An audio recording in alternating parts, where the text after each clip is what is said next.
तुम्ही तुमचं या महिन्याचं लाईट बिल चेक केलं का? नसेल केलं तर लगेच जाऊन चेक करा. कारण हरियाणामधल्या नरवला इथे एका व्यक्तीच्या घरी चक्क 78.92 कोटीचं बिल आलंय. ऐकून धक्का बसला, पण हे खरंय. आता नेमकं झालं काय आणि त्याच्या घरी इतकं बिल कसं आलं ते सांगते. आपण सगळेच दर महिन्याला लाईट बिल येण्याची वाट बघत असतो.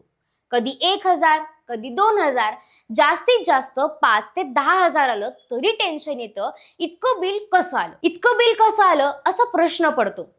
पण कल्पना करा, मोबाईलवर मेसेज येतो आणि त्यात लिहिलेलं असतं 78 कोटीहून जास्त बिल. त्याच्या मोबाईलवर हा मेसेज पाहताच त्याला प्रचंड आश्चर्य बसला, धक्का बसला. कारण त्याच्या घरी फक्त 10 किलोवॅटचं साधं कनेक्शन आहे.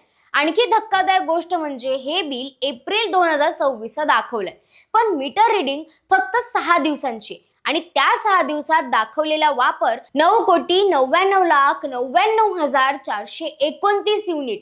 हे ऐकून कोणाच्याही पायाखालची जमीन सरकेल. त्या व्यक्तीने लगेच वीज मंडळाच्या कार्यालयात धाव घेतली, पण तिथेही त्यांना लगेच उत्तर मिळालं नाही.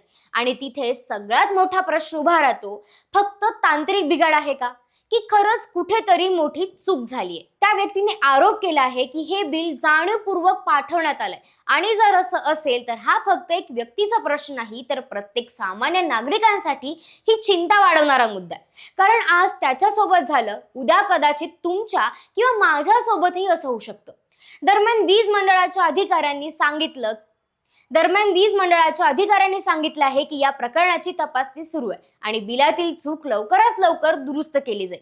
पण प्रश्न अजूनही उभाच आहे, सिस्टीमवर आपण किती विश्वास ठेवू शकतो? म्हणूनच तुमच्यासाठी एक छोटा पण महत्वाचा सल्ला, तुमचं लाईट बिल वेळोवेळी चेक करत राहा. आणि जर काही गडबड लक्षात आली तर लगेच तक्रार करा. कारण कधी कधी एक छोटासा मेसेज सुद्धा मोठा धक्का देऊ शकतो. आता या सगळ्या मुद्द्यावर तुम्हाला काय वाटतं आम्हाला कमेंट करून नक्की सांगा. आणि अशाच जरा हटके कहाण्यासाठी जरा हटकेला आता सबस्क्राईब करा.